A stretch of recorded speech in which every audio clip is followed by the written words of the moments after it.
네, M7 기업 상황 점검하고 전반적인 이야기들 출발해 보도록 하겠습니다. 먼저 테슬라 함께 짚어보시죠. 테슬라는 2% 가까운 하락폭을 보이고 있습니다. 특히나 간밤에 언급이 하나 나왔는데요. 지난 10월부터 진행되고 있는 테슬라 차량에 대한 안전조사, 앞으로도 공정하고 객관적으로 이루어질 것이다라는 언급이 나왔습니다. 미국의 도로교통안전청의 언급이었는데요. 말씀드린 것처럼 10월부터 계속해서 꾸준한 안전조사가 이루어지고 있습니다. 이 때문에 교통안전청 인사들은 테슬라 차량에 대해서 안전성이 약간은 미비하다라는 기조를 이어오고 있습니다. 테슬라의 기술로 인해 차량이 자율주행하게 되는 것은 아니기 때문에 운전자는 충분히 전방을 주시하고 있고 안전성에 유의해야 한다라고 이야기하는 모습인데요. 과연 앞으로의 조사는 어떻게 이어지게 될지 저희와 함께 지켜보시죠. 두 번째 기업 넘어가 보겠습니다. 두 번째 기업은 엔비디아입니다. 엔비디아는 오늘도 소폭 오름세 유지하고 있습니다. 꾸준히 실적 발표 일정 주목받고 있는 모습인데요. 계속해서 증권사들 리포트 전해드리고 있습니다. 웨드부시 증권에서는 앞으로 실적 발표를 통해서 블랙웰에 대한 수요가 재확인될 것이다라고 이야기하고 있습니다. 중국 딥시크의 등장으로 AI 표면적으로는 좀 타격을 받는 듯 했지만 오히려 이 블랙웰의 수요가 견고하다라는 반증이 되어줄 것이다라고 이야기하고 있는데요. 벌써 금요일이죠. 다음 주 실적 발표 일정 함께 주시해 보도록 하겠습니다. 다음 기업 넘어가 보시죠. 다음 기업은 애플입니다. 애플은 0.28% 오르면서 강보합세 이어갑니다. 애플 어제 16E 시리즈에 대해서 발표를 했죠. 이 시리즈를 포함해서 앞으로는 애플의 자체 칩으로 대체할 것이다라는 기조가 조금 더 선명해지고 있습니다. 특히 어제는 16E 시리즈였지만 올 하반기 출시를 앞두고 있는 아이폰 17 시리즈에 대해서도 퀄컴에 이어서 브로드컴의 와이파이 칩도 애플의 자체 칩으로 대체될 것이다라는 이야기 대두되고 있는데요. 이 칩에 대해서도 견고한 수요를 자랑할 수 있을지 애플의 흐름까지 계속해서 지켜보도록 하겠습니다. 다음 기업 넘어가 보시죠. 다음 기업은 마이크로소프트입니다. 마이크로소프트도 약한 상승세 이어가고 있습니다. 0.45% 상승하는 모습이고요. 특히나 게임에 있어서 한 가지 이슈가 들려와서 체크하고 넘어가겠습니다. 일론 머스크의 xAI와 함께 인공지능 게임 개발에 경쟁에 뛰어드는 것이 아닐까라는 가능성이 제기된 건데요. 블룸버그는 마이크로소프트가 사용자가 게임에서 이용한 장면이나 또 기능을 캡처해서 기억할 수 있는 AI 관련 기술을 개발했다라고 보도하고 있습니다. 이 뮤즈라는 이름의 개발은 7년에 걸쳐 수집된 게임 이용자 데이터를 활용해서 학습된 AI인데요. 이 게임 시장 안에서도 전반적인 게임 체인저 역할을 할 수 있을지 귀추가 주목되고 있습니다. 다음 기업 넘어가 보시죠. 다음 기업은 알파벳입니다. 알파벳은 0.55% 빠지면서 하락세 이어갑니다. 세일즈포스는 알파벳의 클라우드 계약 체결 소식을 계속해서 전해오고 있습니다. 현재 신규 대규모 계약 체결을 위해서 여러 기업들과 접촉 중에 있다고 하는데요. 현재 파악된 기업으로는 마이크로소프트, 구글, 그리고 오라클과 함께 협업 중이다라는 소식 들려왔으니까요. 이 부분도 함께 저희와 팔로우업 해보시죠. 다음 기업 넘어가 보겠습니다. 다음 기업은 메타입니다. 메타는 1%대 하락세 이어갑니다. 20거래일 연속 상승했던 게 참 엊그제 같은데 계속된 하락세 보여주고 있네요. 메타에 대해서는 자선단체 소식이 한 가지 들려왔습니다. 이 메타의 CEO가 직원과의 기존 약속에도 앞서 있었던 자선단체의 다양성 팀을 해체하겠다. 여기에 들어가는 대규모 자금도 다시 회수하겠다라고 이야기를 한 건데요. 메타 앞서서는 해저 케이블에 대한 소식을 짚어드렸었는데 이 트럼프 대통령의 입맛 맞추기에도 계속해서 심혈을 기울이는 모습입니다. 다음 기업 넘어가 보시죠. 메타에 뒤를 잇는 마지막 기업 아마존입니다. 아마존은 1.71% 하락한 모습 보여주고 있고요. 제임스 본드 정말 유명하죠. 이 제임스 본드라는 영화라고 해야 될까요? 컨텐츠에 대해서 프랜차이즈 창작적 통제권을 확보했습니다. 현재 OTT 시장의 열기 앞서서도 몇 번 전해드린 적이 있는데요. 아마존은 스포츠 중계권뿐만 아니라 이 독창적인 제임스 본드 프랜차이즈 창작적 통제권도 확보하면서 OTT 시장에서의 입지 굳혀나가고 있다는 점 함께 짚어보시죠. 이렇게 M7 기업 상황 함께 점검해봤습니다. 이제부터는 썬투자 송범선 실장과 이야기 나눠볼게요. 네, 실장님 안녕하세요. 안녕하세요. 네, 반갑습니다. 미증시 마감 상황 바로 짚어주시죠. 네, 미국 증시 많이 안 좋았습니다. 여러 가지 지표상도 안 좋았고 심리적으로도 안 좋았는데 지표를 먼저 말씀드리자면은 지금 보시면은 경기 선행 지수가 좀 안 좋아졌죠. 그래서 전월 대비해서 0.3% 하락했다라는 부분들. 선행 지수입니다. 경기가 어느 정도로 좋아질지에 대한 선행 지수를 판별하는 것들이 0.3% 안 좋아졌고 시장 예상치보다도 0.1% 악화됐다는 점, 이런 점들이 안 좋게 반영됐고요. 실업수당 청구 건수 역시 이번에 보니까 21만 9천 명 가량 기록을 했는데요. 그러면서 이제 굉장히 좀 웃도는 상황들, 저번보다 5천 명 가량 웃돌았습니다. 그래서 이런 점들이 계속해서 증가되면서 실업자가 좀 많아졌다라는 점들은 고용 시장이 좀 안 좋아졌다는 의미겠죠. 자, 그리고 기업적으로 보면은 월마트가 좀 굉장히 좀 안 좋게 크게 하락하면서 미국의 소비 심리가 좀 안 좋아졌다라는 부분들, 오프라인 소비 심리가 많이 안 좋아졌다라는 점들이 반영되었고요. 뭐 많은 종목들이 좀 지금 오늘 좀 약세를 달리면서 하락하는 경향이 있었기 때문에 지금 다우도 그렇고 나스닥도 그렇고 좀 전반적으로 안 좋은 그런 장세로 이어졌습니다. 네, 전반적인 미증시 마감 상황 경기 지표들과 함께 짚어주셨습니다. 그럼 이제 바로 여쭤볼 게 너무 많아서 종목별로 한번 질문을 이어가 보도록 할게요. 가장 먼저 팔란티어 관련해서 한번 다뤄보겠습니다. 어제도 한 10% 정도 빠지는 모습을 보여줬는데 오늘도 5% 정도의 하락분을 보여주고 있어요. 굉장히 올랐다라는 이야기가 들렸던 게 엊그제 같은데 벌써 이렇게 상승폭을 반납하는 모습 보여주고 있거든요. 팔란티어 어떤 이슈들이 들려왔길래 이렇게 계속해서 빠지고 있는 건가요? 네, 두 가지로 볼 수 있는데요. 최대 CEO가 좀 매각을 했다라는 부분과 국방 예산이 좀 감소한다. 미국에 이런 부분들이 반영이 됐는데 첫 번째로 CEO가 이제 팔란티어의 CEO가 이거를 좀 대량 매각한다는 말이 나오고 있어요. 그래서 1,000만 주를 매각할 수 있다. 라는 말이 나오죠. 그래서 이런 점에 따라서 지금 약간 부정적인, 심리적으로 부정적인 부분들을 미쳤고 확실히 이제 최대 주주의 그런 매각설은 안 좋다라는 점이고요. 국방 예산 감소 이것도 나왔는데 이제 보시면은 미국이 사실 국방으로 많이 합니다. 여러분들. 그렇기 때문에 전 세계 가장 많은 무기와 가장 많은 국방을 갖고 있죠. 근데 이제 최근에 들어서 계속해서 예산을 줄여나가고 있어요. 그래서 최근에 뉴스 보시면 아시다시피 그 미국의 공무원들을 많이 줄였습니다. 감소시키고 이렇게 작은 정부를 만들기 위한 그런 점들이 만들어지다 보니까 지금 트럼프 정부 들어서 국방 예산도 줄이겠다라고 했습니다. 그래서 5년 동안 8%가량을 삭감하겠다라고 해서 지금 새어 나가는 돈을 막겠다라는 트럼프 대통령의 그런 심리가 반영되고 있고요. 팔란티어는 왜 떨어졌느냐? 바로 이제 팔란티어는 국방 쪽으로 연결돼 있죠. 그래서 네. 이게 원래 AI 기업 이런 건데 빅데이터 기업인데 미국 국방부와 밀접하게 연결돼 있어서 이 팔란티어의 매출의 3분의 2가 국방 시스템에 나옵니다.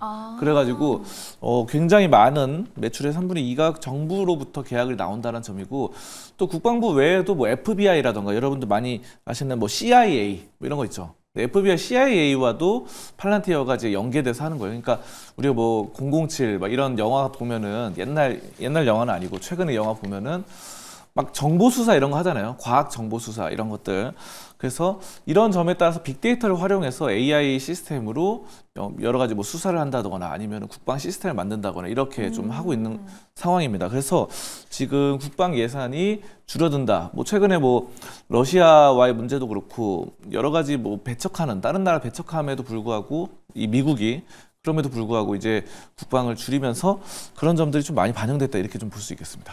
네, 팔란티어 AI 소프트웨어 기업이지만 국방부발 수익이 꽤 괜찮았던 기업인 거군요. 서로 연결이 긴밀하게 되어 있었기 때문에 이번 국방 예산 삭감 우려가 직격탄으로 작용한 것이 아닌가라고 생각이 됩니다. 이렇게 계속된 하락 보여주고 있는 팔란티어 어떤 이유에서인지 면밀하게 짚어봤는데요. 이제 또 앞서 언급을 해주셨던 월마트에 대해서도 한번 짚어보도록 하겠습니다. 지난 밤에 월마트 실적 발표가 있었죠. 실적 자체는 좀 괜찮았습니다. 이 매출 자체는 괜찮았는데 가이던스 때문에 또 빠지는 모습을 보여줬다고요. 네, 그렇죠. 이제 4분기 실적은 뭐 시장 예상치보다 오히려 상회했죠. 그래서 네. 이게 참 맞추기가 어려워요. 정말 우리가 이제 일반적으로 실적이 좀 증가하고 이런데 시장 예상치 뭐 컨센서스보다 부진하다 그러면 또 빠지고. 근데 이번에는 시장 예상치 컨센서스보다 높았단 말이죠. 그래서 매출이 지금 괜찮게 나오고 1,805억 5천만 달러 이렇게 나오기 때문에 또 주당 순이익도 시장 예상치를 상회했다라는 점인데요. 이거는 이제 4분기라는 건 2024년 4분기입니다. 근데 이제 2025년이 시작됐잖아요. 지금 2월이고.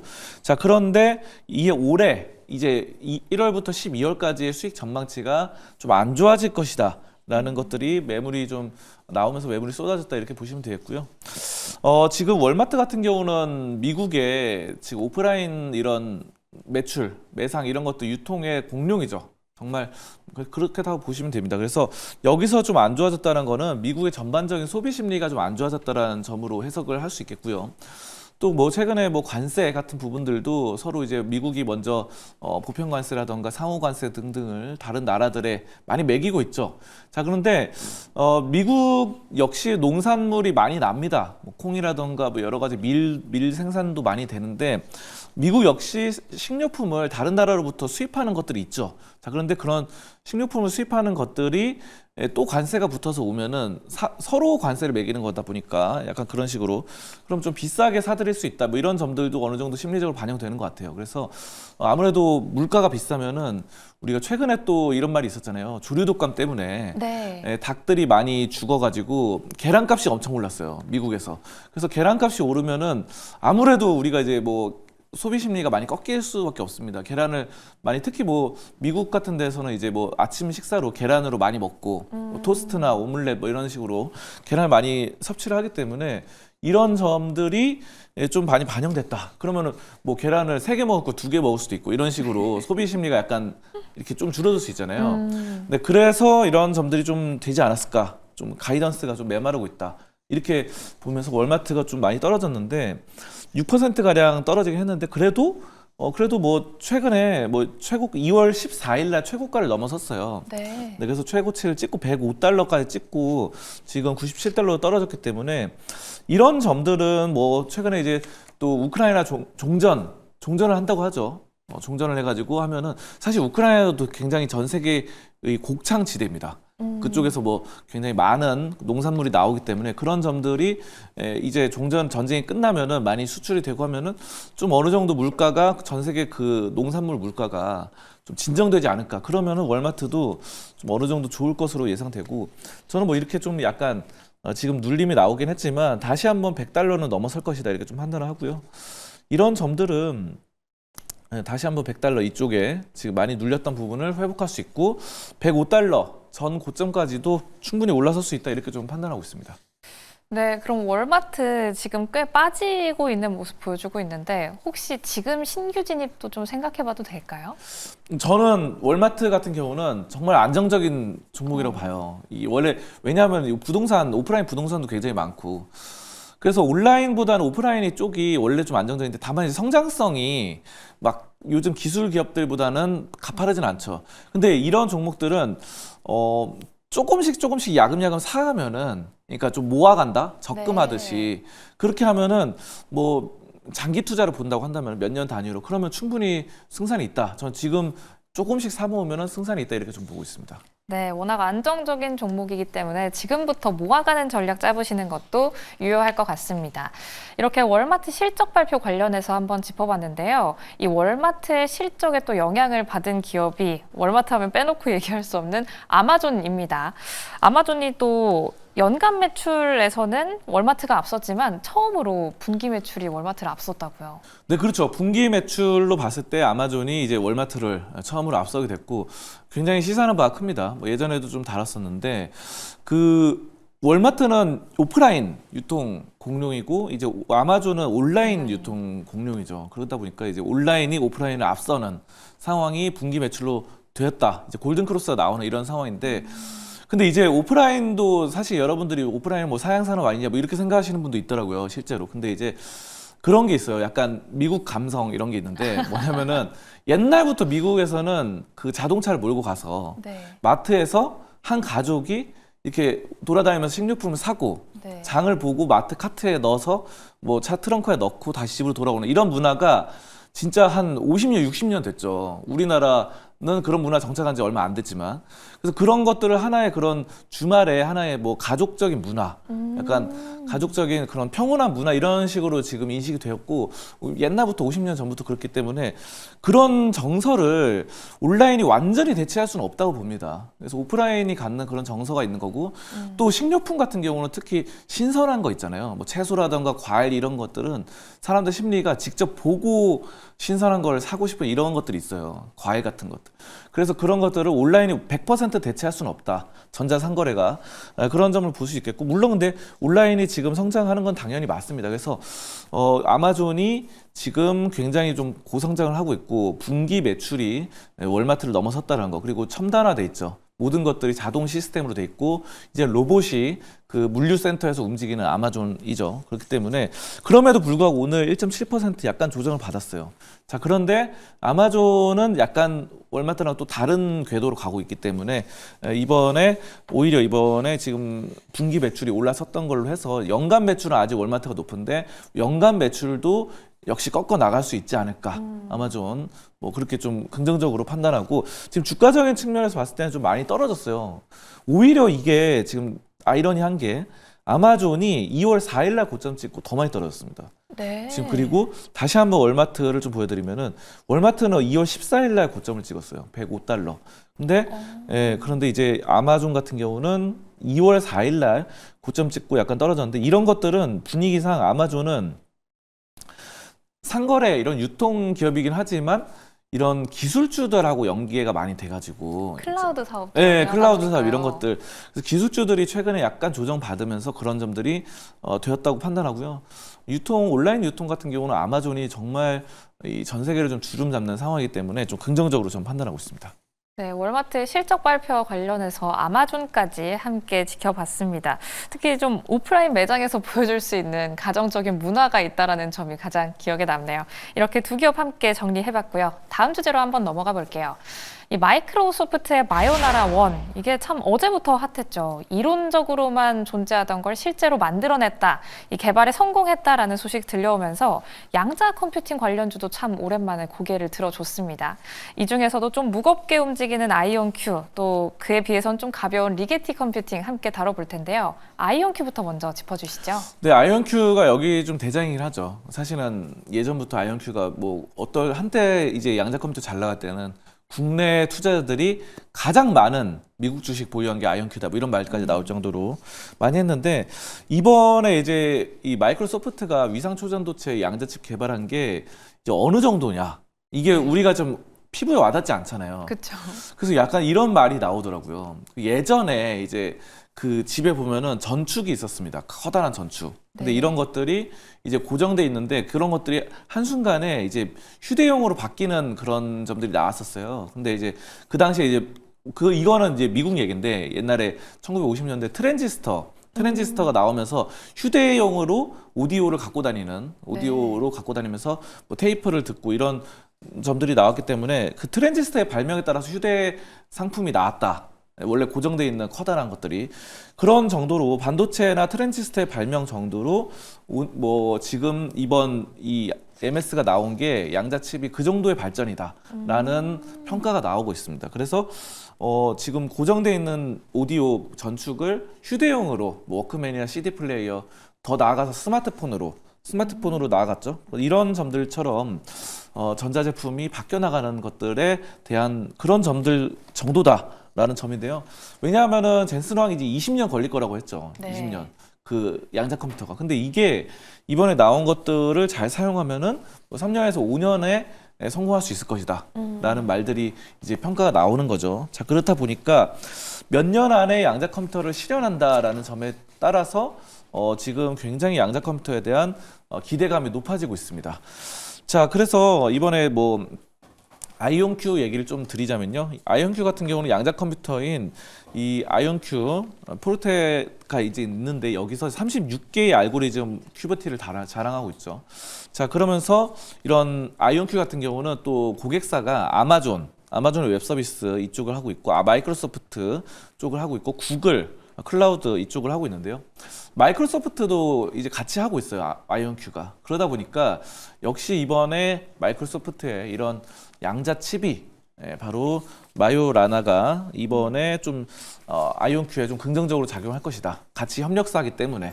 자, 그래서 아이온큐가 뭐 사실 이런 점들이 나오고 나서 어느 정도 반등이 나왔지만 또 다시 한번 좀 떨어지긴 했습니다. 그래서 간밤에도 4%가량의 어느 정도 좀 괜찮은 흐름들이 나타났다가 다시 음봉이 나왔어요.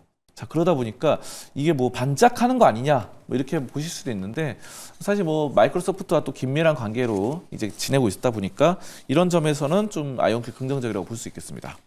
네, 아이온큐 이렇게 만나봤습니다. 저희 리게티 컴퓨팅까지 이야기하면 좋은데 시간 관계상 이 리게티 컴퓨팅에 대한 이야기는 또 다음 주에 모셔서 들어보도록 할게요. 그럼 이제 탑픽 종목 한번 공략을 해보도록 할 텐데요. 오늘 밤에 다시 찾아오게 되는 미증시, 우리가 또 들어가 볼 종목은 어느 종목으로 향하고 있을지도 궁금합니다. 네, 저는 코인베이스 글로벌이 좀 긍정적으로 판단합니다. 지금 코인베이스 글로벌은 이 비트코인과 이제 암호화폐 이쪽이죠. 그런데 이제 최근에 일론 머스크가 이 SEC 권리 남용 조사 착수를 들어갔어요. 그래서 SEC가 최근에 이제 이 코인들을 약간 조사하고 있습니다. 네. 좀 약간 괴롭히고 있어요, 사실. 그래가지고 리플 같은 경우도 조사를 했는데 4년, 5년 전부터 조사를 했는데 2020년부터 시작했는데 최근에는 이제 리플이 승소를 하고 있어요. 그래서 승소를 하고 있어가지고 오히려 법원에서 리플 편을 들여줬고, 이제 이 바로 SEC, 우리나라로 치면 금융감독원이 계속해서 이제 뭐 항소를 하는 거죠. 이런 상황인데 어쨌든 지금은 어느 정도 코인들이 약간 인정받는 분위기, 제도권에서 약간 이런 식으로 되고 있기 때문에, 또 일론 머스크 하면은 뭐 도지파더다, 본인이 뭐 이런 식으로 많이 말을 했죠. 네. 도지의 아버지다. 그렇다 보니까 SEC를 조사를 해야 된다, 권리 남용을. 이렇게 하면서 지금 암호화폐 업계가 반색입니다. 그래서 최근에 뭐 리플도 막 5%, 6% 올라가는 등 뭐 코인이 그렇게 올라가기도 했죠. 자, 그렇기 때문에 긍정적인데, 우리가 이제 코인베이스는 거래소죠. 코인을 거래할 수 있는 거래소. 그리고 4분기 수익이 코인베이스가 이제 예상치를 상회하는 실적이 좋아졌다라는 부분이고요. 트럼프 대통령 자체가 이제 친화적이다 보니까 코인 친화적으로 되고 있다라는 점을 보실 수 있겠습니다. 그래서 코인베이스 보시면은 최근에 좀 조정받긴 했는데 차트상 그래도 어느 정도 다시 한번 좀 올라가서 300달러 선은 좀 넘을 것이다. 저는 충분히 이렇게 바라보고 있고요. 이 종목은 미국의 이런 경기 상황들, 뭐 소매, 판매 이런 거랑은 전혀 무관하죠, 사실. 그렇기 때문에 우리가 소매, 판매랑 관련된 기업들보다는 오히려 또 이런 또 기술주들의 안 좋은 점, 뭐 여러 가지 중국에 맞서 싸우는 거, 이런 거 딥시크라던가 이런 것들하고 또 관계가 없기 때문에 코인 쪽으로의 좀 하나의 포트폴리오를 전략을 짜는 것도 좋겠다, 이렇게 좀 말씀드리겠습니다. 네, 지금은 다시 가상화폐 코인으로 한번 눈을 돌려보시는 것도 유효한 전략이 될 것 같습니다. 탑픽 종목 코인베이스까지 만나봤습니다. 그럼 이렇게 간밤 눈에 띄었던 이슈와 종목, 탑픽 종목까지 만나봤습니다. 지금까지 선투자 송범선 실장과 함께했습니다. 고맙습니다.